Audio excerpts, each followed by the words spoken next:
All right. Perfect.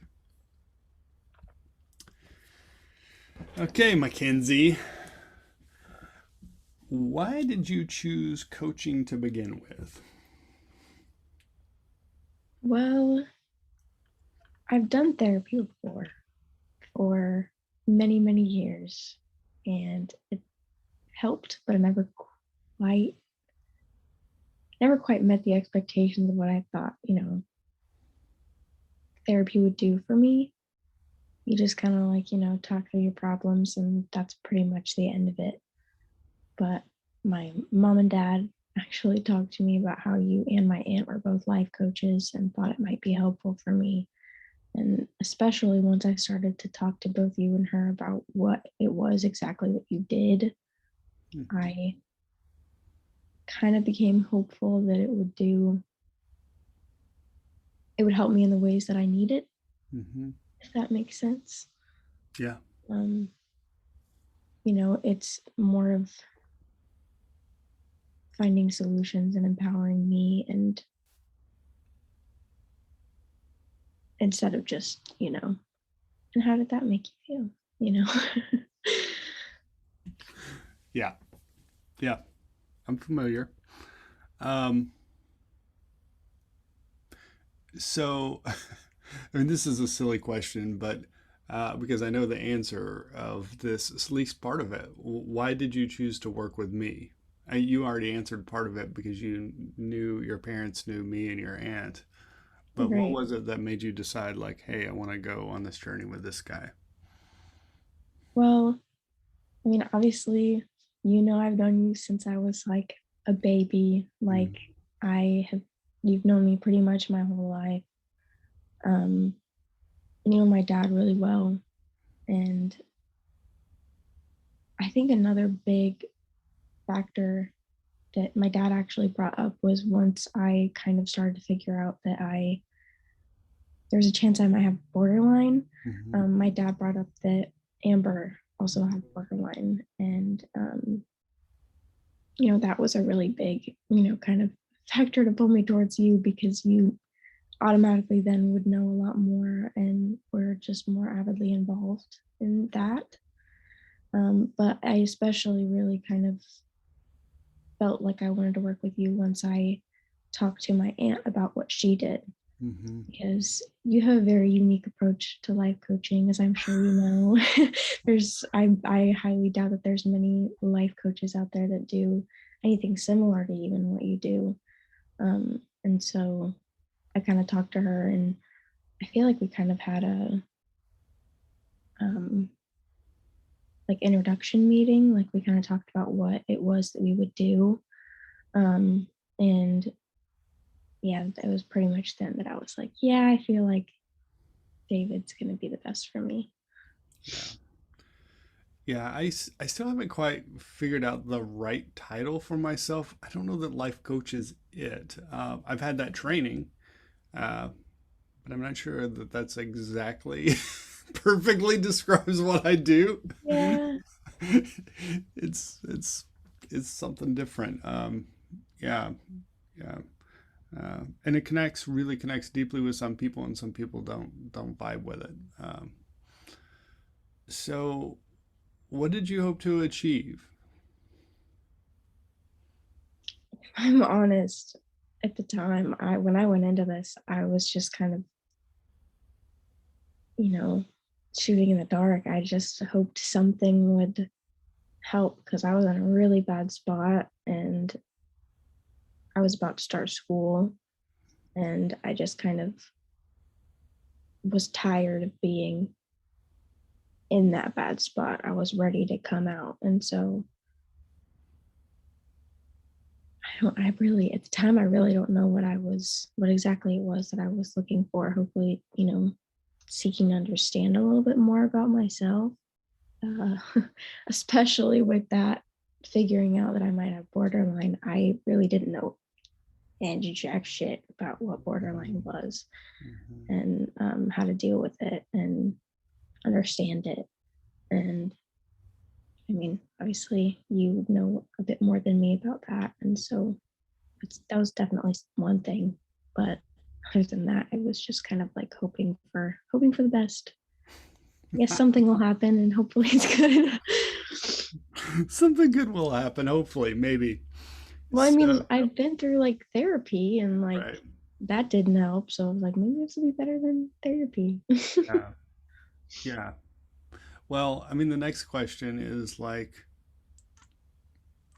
you know, did something stick? Like, I mean, what did you achieve any of the things that you had hoped for? Sounds like you just hoped for some relief. Um, Yeah, I mean, relief and understanding, I think, were the big two things that I kind of hoped I would get out of this. And if there's anything I got out of it, it's definitely um, understanding, which provides a lot of relief. mhm, It provided a lot of relief for me and where I was. Um, yeah, a lot stuck. I mean, I don't feel like much has changed about me. You know, so a lot of people have that expectation that they're going to go through something like this and then they're going to be a changed person. But a lot more changed in my perspective and what I like, how I viewed myself. So, mhm, I mean, I think a good example is one of the biggest things I realized is that, I am choosing my depression and it serves me in some way. mhm. And it is, it's much harder to be sad and in that dark place for long periods of time when you know that you are the one putting yourself there and keeping yourself there. And so it doesn't change the fact that I will have hard days or be unmotivated to get out of bed. It's just a lot harder to stay there knowing that I could find other ways to serve that purpose and get myself out. Yeah, yeah, yeah. There's the sense of that sort of, we talked about the charioteer. You're the one, you got these horses that want to go off in all these different directions, and you're the one there's a you, an I, that's not your emotions, that's not your thoughts, that's not Mm-hmm. even your body, that can guide and direct those Mm-hmm. horses wherever you want. Yeah, and there's definitely a part. I mean, depression's complicated. There's biological components, there's environmental components, and some of those stuff we can't change. But there is a lot that we can change. And so just owning that part. And yeah, it was beautiful. I remember that first conversation we had about all the reasons that uh, you were depressed. Like you gave that really long. I still have it. One of these days when you're like 30 years old or something, and you have some big event, I'm gonna break it out. I'm gonna break it out. Uh, yeah, just as the 2 pages of all the reasons that you're depressed, and then just me asking you what you're getting out of it. I And you're like, remember I remember the moment that I would just kind of like I'd listed all of these things and then I kind of just like finished. I was like, yeah, that's pretty much it. And to me in my mind, I was like, oh man, like he's judging me. He thinks I'm stupid, And then you look at me and you said, well, no wonder you're depressed. And I was like, what now? That's right. Yeah. I said, it's depressing for me to just look at this list of all these things that you're depressed about. Yeah. Yeah. Yeah. Yeah, exactly. Um, so in the beginning, I mean, we didn't start, we had talked, at least your dad and I had talked about this, and um, we had even talked about it. And a lot of people have some fear about joining. I mean, it's a 6 month commitment. Uh, yeah, it's a different modality than people are used to. What kind of fears did you had to overcome to commit to doing this work?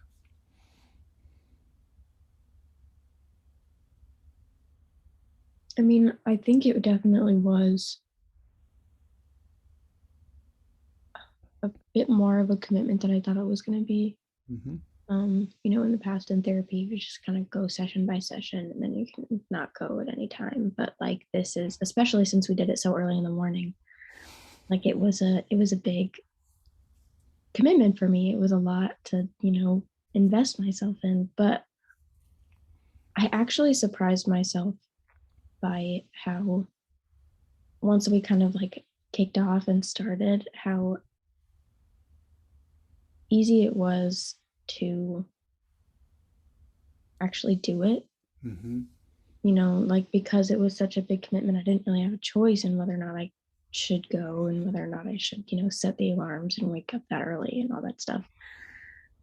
And then I started doing it and I was like, dang, I've been like hating doing this and like hyped it up so much in my mind and been so scared of some like big commitments like these. And it's like not bad. Like, you know? And I think another one was just like letting go of all of the stuff that I had held on to for so long. Mm. The depression, the anxiety, all of that kind of stuff was so much, I felt like was so much a part of me. Yeah, And it was an aspect of me that one couldn't be changed, and two, without it, who would I be? that's right.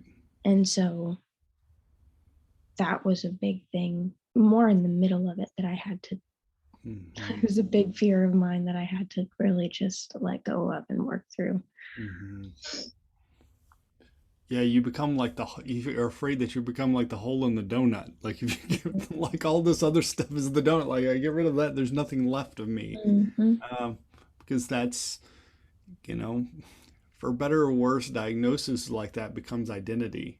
Mm-hmm. And letting go of that, you're like, who am I if I am not these things?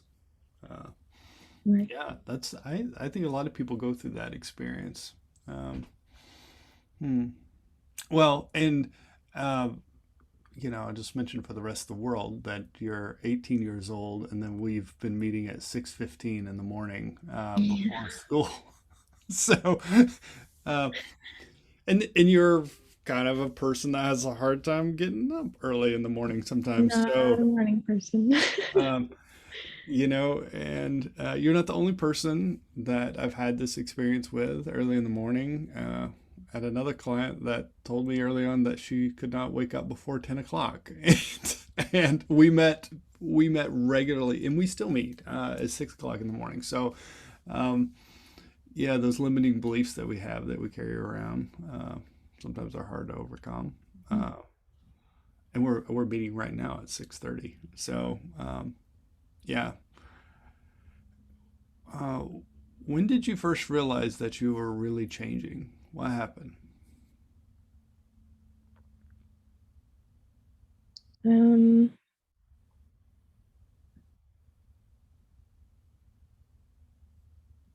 I think it was a couple weeks after we had started, maybe like 3 or 4 weeks after we had started.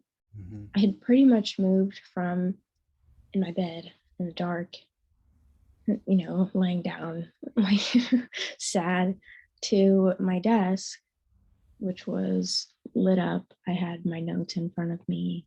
I was sitting up, awake, engaging in conversation, smiling, laughing. And Mm. you actually mentioned the difference in even just the camera, like what you could see in the camera before we even started having a conversation. And I think that was kind of the moment that I was like, oh shit, like that's a big that's Yeah. a big difference. And I like once you brought that, physical difference that you could tell, I started to be like, oh man, like yeah, I this was all like I started to notice all the internal things that had changed. Yeah. Yeah, I don't know if you knew that was like a big moment for me, but it definitely No, I was. didn't. I mean, I remember that moment real clearly, just sort of just watching you, wake up out of this fog. Like you were just, I mean, I even remember when we had that first conversation about depression, and I was asked, I was saying, no wonder you're depressed, and you sort of perked up, and then I said, what are you getting out of it? And you're like, sort of confused, and then we started writing that out, and then there was this like little awakening about, oh, I'm using this to get all kinds of my needs met. And Mhm. there was this like, you like woke up a little bit. And each time we had a conversation, you just like became more alive and more awake. And, um, and I do really distinctly remember you moving out of the bed and just sort of lounging because you would go back. So you wake up by the end of the conversation, then I'd see you in the next week and you'd return, not all the way back, but like halfway back. And then you kind of wake up more and then halfway back. Mhm. And and I remember real distinctly just your energy and your smile, and you were smiling and your voice, you were not talking so lowly that I could barely hear. You were like talking and alert and sitting up and Mhm. engaged. And I was like, wow, this that's amazing. Um, I think sometimes that you can be a little hard on yourself and you don't acknowledge the growth until Mhm. maybe somebody else points it out. And I remember you doing your 12-week review and you kind of looking and you're like, oh wow, that was really good. I really have grown in a whole lot of ways. Um, Felt like that was a big wake up. Yeah.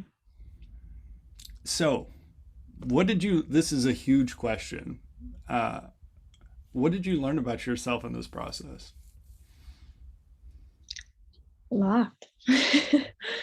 um, I mean, I already mentioned this, but I think the biggest thing was that, you know, depression is a choice and it serves me in some way. Mm-hmm. And if I find other ways, to fill those needs, if I figure out what those needs are that are being filled and figure out different ways to fill them, then the depression doesn't even serve me anymore. Mm-hmm. Um,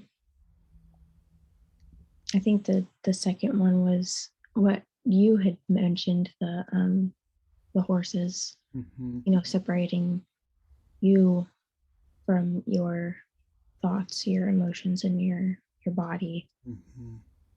That one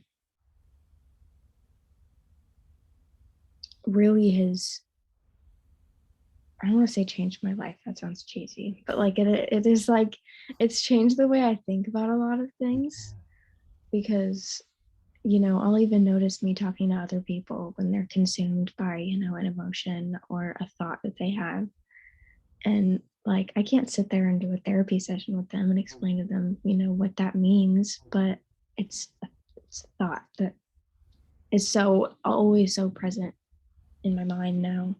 Yeah. Um,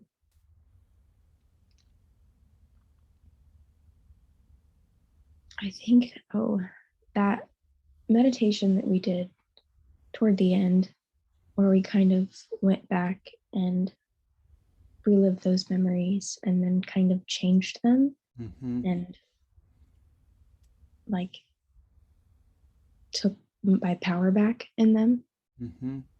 that has not only changed a lot about, I mean, you've seen and mentioned how you've seen my social anxiety shift in that. Mm-hmm. I've noticed that, but also me, I mean, changing those memories in the present moment, taking my power back in the present moment and not letting people hand me that shame. It's not just something that I like, oh, that changed back then. Like now it's something that I even try to do in the present moment. That's right. Um, and it's been really impactful. Yeah. It's done Yeah. a lot. Yeah. Yeah. Um, yeah. That social anxiety thing. I mean, I just because our families are friends, and coming over there and you're just like, you can make a quick appearance and then you have to leave because like just the social anxiety of all the people. And of course, I remember you as a little girl and seeing you, and there was a part of you that was always a little distant, but you were able to engage. And I'm like, okay, this is a new thing that she's taken on. At some point, you took on this thing. This is not really you. And so so going over after we've done some of this work and being able to like see you come downstairs and say hello and give me a half hug or whatever. Just any of that. I'm like, oh, that's so beautiful that you're able to be free, right? Uh, Free to be who you really were, who you really are. The sweet little girl that I've known growing up. Always think that that's those pictures. I have little pictures of me at you know 6 years old, and like that's like the truest form of who I am. Mhm. I gotta find that guy. That guy's got all the answers. Yeah, yeah. Yeah. Um,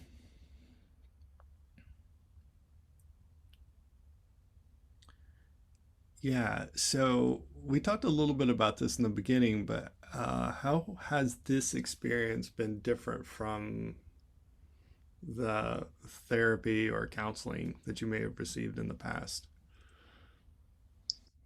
Well, I've only really had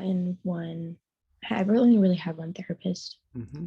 and she's a wonderful individual, and it has helped, getting all of those things I had in my mind off my chest. Mm-hmm. But there was never really a follow-up after that. It was just kind of like I said, and how did that make you feel? And you just talk through, you understand how it made you feel, and they're like, well, next time something like that happens, maybe try this. Mm-hmm. But it never really shifted any perspective, if that makes sense. It was just kind of exploring your emotions in specific situations that had already happened. Mm-hmm. Um, and I couldn't even begin to count the ways that this has been different from, therapy that I've done then. Um, but I think the only other really counseling that I've had was 2 Aprils ago when I went into the psych ward, into the mental Mm-hmm. hospital. Mm-hmm. And I think that's been the most staggering difference in approach to like mental health problems, because legitimately, like when I was in the mental hospital, their approach to like stopping you from being suicidal and everything was guilt tripping the hell out of you. Oh. Like I don't know if you've ever been in or had somebody else close to you been in a mental hospital, but they literally had me write down like the story of me if I had died and then read it to my parents. Mm-hmm. Like, but no, like then being in a very similar spot when I started with you and seeing the impact that has made, as opposed to, that the mental hospital has made, the difference is just like, night and day. Like you empowered me and helped me to understand it rather than just like shoving it to the side, which is that what I feel like a lot of mental health professionals do Yeah. nowadays. Mm. Oh, that's so hard for me to hear that somebody's like, obviously if you're in that place where you're thinking about leaving this earth plane, there's a lot of shame and hurt there to just like heap on some more shame. Shame as a method to like get you to stop. I mean, it may work in the short term, but it's long term. It's oh man. Yeah. Because the suicidal thoughts or whatever is really a lot of it. I mean, there's biochemical, again, and things are complex, but there's a lot of just sort of self-hatred already there. And it's a symptom of like deep underlying, because our organism doesn't want to do that, and our soul is chosen to be in this body for a reason, and so Mhm. so it's an unnatural thing, and it's like a symptom of something that's it's like your car smoking and sputtering, like just like clogging up the muffler so that it doesn't make as much noise. Like that. I mean, yeah, Exactly. yeah. I'm sorry that happened to you. Yeah. Um, so, did you ever think about quitting or giving up? Honestly, no. I mean, once we kicked off, and like I said, it was only a few weeks in that you pointed out, and I started to know that or realize the difference. Mm. That I was like, man, I got to see this one out, you know? And there's, I think there was one time where I, missed a couple sessions and Mm-hmm. like, didn't come. And I felt like awful.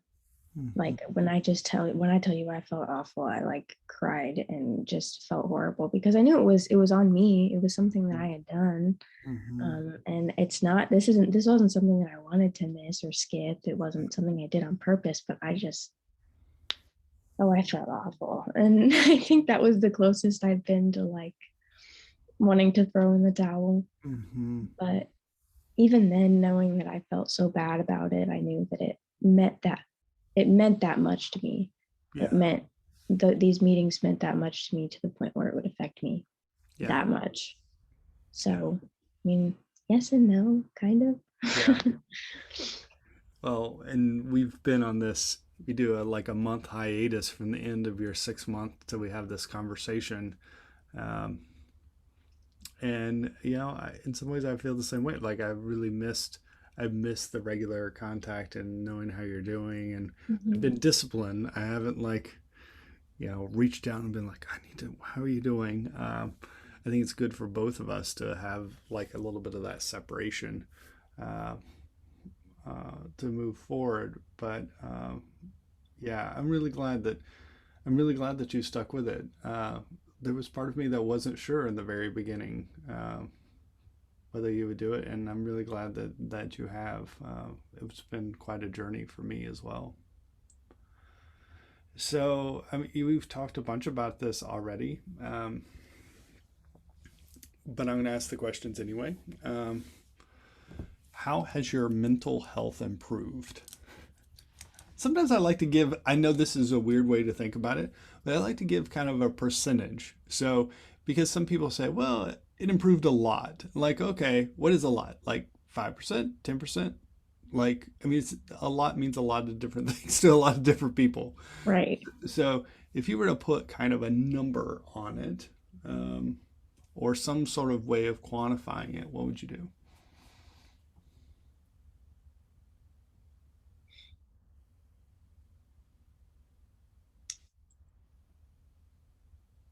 Well, I can safely say that at the beginning, my mental health was out of 100, probably at like a 10%. It was Mm-hmm. struggling. Mm-hmm. Um, and I mean, by the end, I would say a solid 80-85%. Cool. Not, I mean, not at 100%. It didn't, like disappear and throw out the window. But like, I don't know anybody that's at 100%, myself included. So you're in good company. Uh, no, yeah, like it's still very much there, mhm, but I'm aware of it in a much different way. mhm, And I know more about not even necessarily stopping stopping the depression or, you know, preventing the anxiety or anything like that. It's more of just now that I understand myself and how I work and why those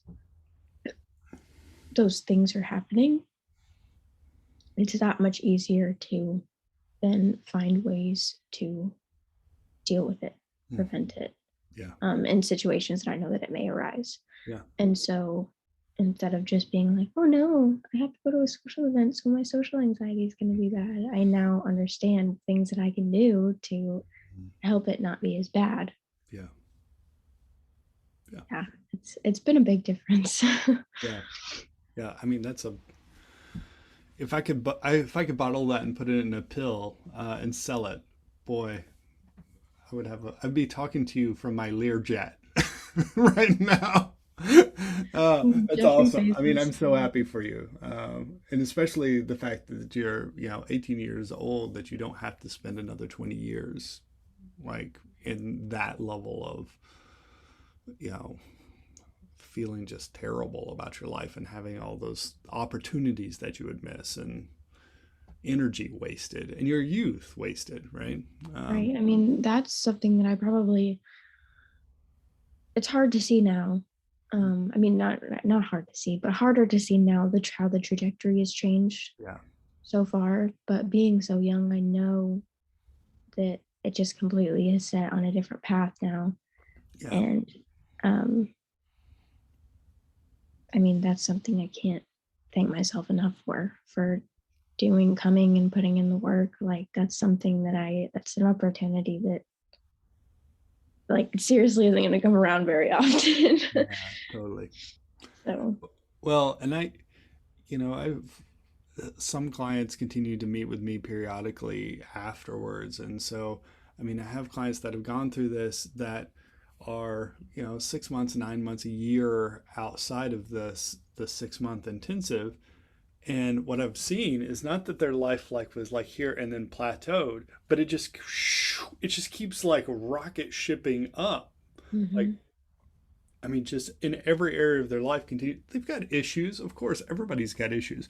If you don't want problems, you just want to be dead. I mean, life has got challenges all the way through to the very end, of course. Uh, but the trajectory of their life is just, I mean, it changed. You actually notice less change now because you're so close to where you started from, but you get like a year or 2 years or 3 years and like you just end up in a radically different place than where you mm-hmm. were. Um, yeah. Um, what about your relationships? Have your relationships changed? Absolutely. I mean, yeah, absolutely. I was definitely a person, if my mental health was bad, I would one let it consume me to the Yeah. point where I thought I was the depression, and that's obviously not something that people want to be around. Yeah. And two, as a symptom of that, I would push people away and not really allow anybody to help me Hmm. or let anybody in. And so, I mean, since I've come through working on that and understanding it more, I'm almost 10 months with my relationship with my girlfriend.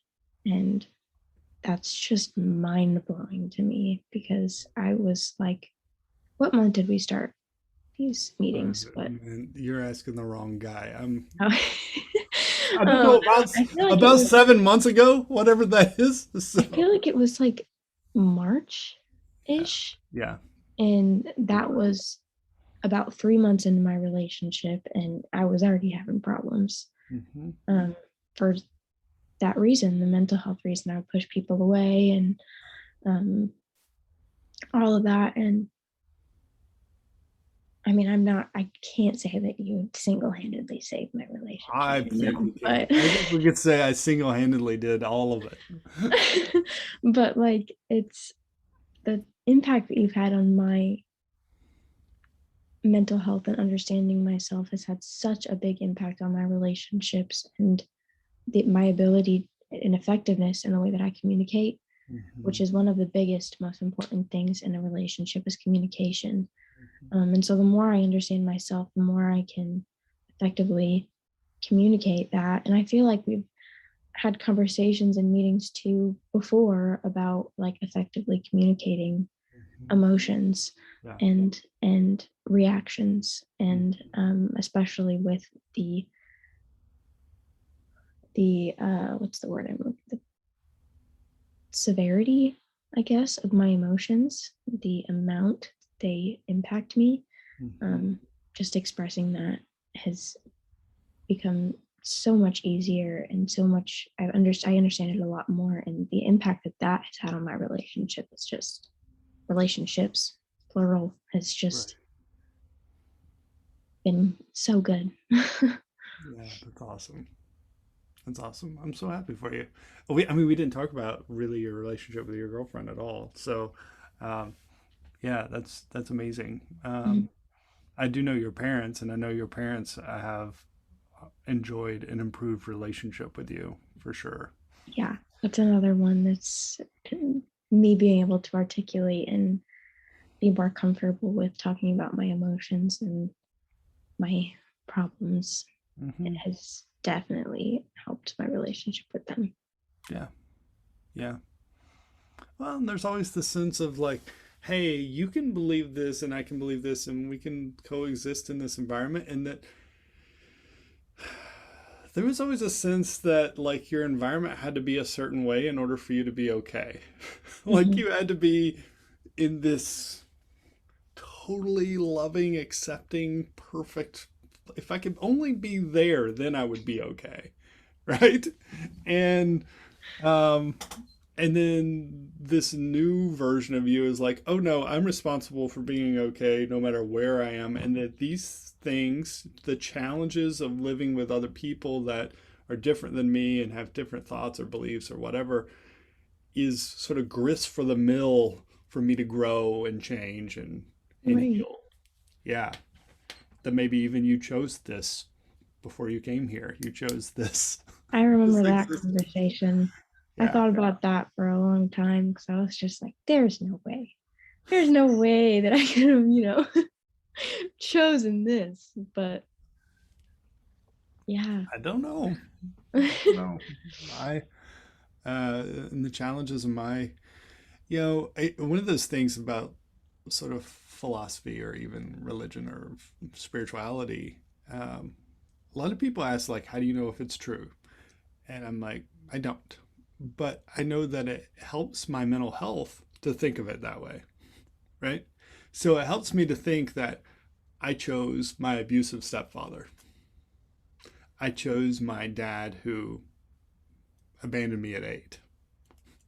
I chose the experience with my stepbrothers that was not great, right? I chose those things as a way to develop my capacity for compassion and uh, to drive me to do the spiritual work that I've done so that I can be who I am. I may not have been, I know I wouldn't be who I am if I hadn't been through that. And Right. so it helps me to not feel like a victim, to feel empowered, to think about that. I actually really do believe that I chose them. But even if that turns out not to be true, in the next life I realize, oh, I didn't choose that at all. I'm not going to be like, man, I'm so mad. I thought that way. I would be like, well, I'm really glad that I fooled myself because it really helped me.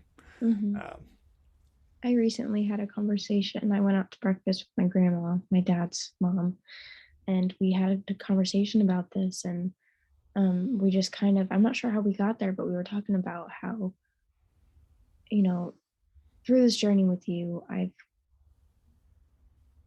remembered a lot about my past. mhm.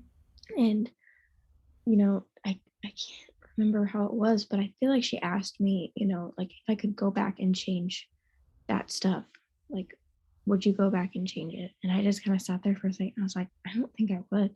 Yeah, I really don't think I would, because as awful and as hard as those things are, and as much as I wouldn't wish a lot of what I went through on anyone ever, mhm, it's had such an impact on me for the positive mhm. that I wouldn't change it. I don't know who I would be without it. And it's made me a better person. I mean, Yeah, as you said. And so yeah, I definitely relate to that one. I mean, it's crazy to think that all this hard stuff I wouldn't, change to go through something easier, but I really wouldn't. yeah, yeah, yeah. See, that sounds like a soul that chose your environment. Yeah. Right? Yeah. I mean, I think about like some people, you get a video game and it's like you can play at the easy level or you can play at the normal level or like the hard, and then there's like extreme hard, right? And so it's almost like our soul is like, okay, let's play at this level here. This is it. And I just was never one of these people that wanted to play the video game on the easy level. Like it was seems so boring to me. Um, just to be able to like or God mode where you have all the weapons and it was just like it didn't seem like it had any point to it. Mm-hmm. The struggle and the challenge was part of what engaged me in the game. And so I think in a soul level, like choosing to come into this avatar, that I would choose some things that were challenging, that I knew were going to be challenging. Hmm. because I wanted to see if I had what it took to remember who I was in the midst of that. Uh, yeah. Uh, what about? I know you're in school, but how has career type stuff has that changed at all? Yeah. I mean, it started about the same time. I started working with you just about the same time that I started school. And it's kind of similar to the mindset that I had like in meeting with you, where I was like, man, have to go here. I'm gonna go back to school for a whole year. Like that's a lot of work. I don't know, like if I'm gonna be able to commit myself to this, if I'm gonna be able to put in the work and like, see this out. I hoped I could, but I was making myself a victim in a lot of that. And I've been so proud of myself in how I have seen this schooling through and put in the work, even in the literal face of people making fun of me because I'm putting in the work. Yeah. And yeah, like people literally that I'm in my class that I'm friends with have made fun of me because I'm doing the hard work and I'm getting good grades and I'm not skipping school and like all of that stuff. And I mean, I'm especially just proud of myself because I'm committing myself to this, which isn't something that I could before this really do like on command. Hmm. Like I just had my interests and the rest was, oh well, and I've been so happily surprised by the impact that it's had on my ability to motivate myself and discipline myself as well. Yeah. Yeah. Absolutely. What about your physical health?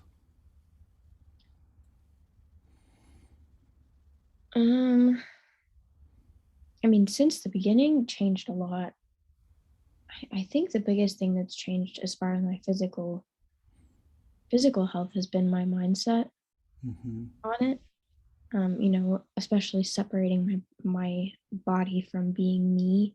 Hmm. I've as growing up a dancer, I had a lot of body issues and body image issues. And so, I mean, being able to separate what my body looks like from my entire identity Yeah. has helped a lot. I mean, Hmm. I it used to be really, really hard to eat, Yeah. or even remember that eating was a thing. Yeah. And I mean, my parents, my girlfriend, my siblings, they all have noticed the difference in me, just like being able to sit down and eat an entire meal with Hmm. no problems, being able to eat 3 meals a day Yeah.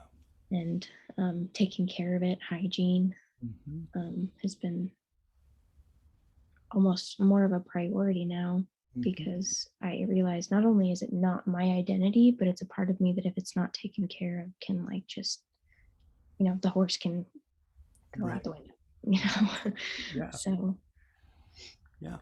Well, and you're in a world where, I mean, you're in a world of beauty, like that. Do you want to go get your hair cut or your nails done by somebody that's not wearing deodorant or like is not like put together? right. No, you don't. Like, you don't go to an athletic trainer that's, 40 pounds overweight. Hmm. And so, I mean, the career you've chosen, I think it's really important for that. Um, yeah. And it's just an act of self-love. Like all of this is symptomatic of you just loving and caring for yourself in a different way. Uh, Right. yeah. Hmm. That's good. Um, I'm so glad that you're taking better care of yourself and yeah, you deserve it. And the world really needs the light that you bring to it, for sure. Hmm. Um, so Um, money's a funny thing, and we talked a little bit about money, but uh, when you think about what some experience like this would be worth, now that you've been through it, like, what's it worth? I know you're young and you don't have much money, but what would it be worth on the other end? I mean, the experience for me personally, I mean, I don't want to say priceless, but it really was because like there's not going to be an experience like this for everyone, Mm-hmm. and it's not something that I feel like even has, you know, the monetary value. Like it's something that I can't thank you enough for. I can't, like there's not even a value that I could even like pin down on this because it's changed the entire, I mean, especially because I'm so young. For me personally and the journey that I've had, it's completely twisted around the trajectory of my lifetime. Right. Yeah. And that's not something that you can pay for. It's Right. not something that you can give somebody money and they'll just turn the trajectory around, like Right. Right. so. And I know nothing about money also. So I mean, I just it's priceless, and I don't know that I could even give you a number Yeah. to put on it. Yeah. That's a fair question. Um, it's funny, when I meet with a lot of clients in the very beginning, we talk about things and this, and then you get to money, and then there's the question of that's in their head is like, is this going to be worth it? Right? Mhm. Is this worth this amount of money? And um, my goal is always to double whatever they pay. Whatever they pay, I want them to be like, it's at least worth double that. Mhm. Uh, the closest I've gotten to someone say that is only worth double is four times as much. That's as close as I've gotten in terms of value. I really think that that change of trajectory, especially, you know, the younger someone is, the more value it has because you get to reap the rewards for your entire life. Right. Uh, it's really, really huge. So, yeah, and it's hard to put a number. Money is a weird thing, but it is hard to put a number on like spiritual growth and mental health. Like, Right. how much is mental health? 70% improvement in mental health? I don't know. Like Mhm. everything that I have. Right. No, exactly. That I'm like, I don't think I could ever give you enough. And like, Yeah. thank you enough for like literally turning around my entire life trajectory. That's Well, I will tell you, it has been a collaborative effort. Like, I can show up and do all the things I do. And if you didn't want it and you weren't willing to do the work and you weren't willing to show up, then nothing would happen. right. Right. And then also, I totally acknowledge I'm not a PhD in psychology. I don't know everything about uh, life and the way the mind works, but I do have a connection with God, and I do believe that I am like a spiritual channel. And I think that's different than life. Like that's why I don't fit in the life coaching box. Right. And so, just praying every time and really inviting God to use me in whatever way. I even had I don't think I've told you this. I had a conversation with God. I was like, yeah, should I just go get like a degree and, become a licensed therapist or whatever? And God was like, no, why would you do that? And I was like, well, then I would have all these kind of credentials to do what I do. And he was like, that stuff is just going to get in your way. Like, that the that the strength I have is that I don't know all that stuff and I can just listen. I can just Mhm. listen and do what I'm told. And Right. it keeps me humble. And so, so anyway, um, I appreciate the trust that you and your parents have had on this journey with me. Um, uh, I've I've told your dad this. I've even told you this. Just um, doing this work is always impactful. Even if I didn't know you from Adam, just watching you heal and grow has been so rewarding. And then the fact that I've known you your whole life, and then I'm so close to your parents, and just watching how it impacts them, and like I mean, it's just like and you because I know you as a human being, not just a client. Hmm. Uh, it's just like the biggest win ever, and honestly, I was nervous about it because maybe it wouldn't work. Hmm. And then what? Then your parents have trusted me, you have trusted me. Like it really was a step of faith for me to work with somebody that's, first of all, so young and so close to my family, Right. um, that I was like, yeah, I have to trust that God's going to show up and that miracles are going to happen. And I mean, I prayed about it, and God was like, yeah, it was like, I, I, I want to show up in her life too. You're Hmm. just a channel. So anyway, um, is there anything else that you think that somebody in the world would like to hear about your experience that you'd like to share?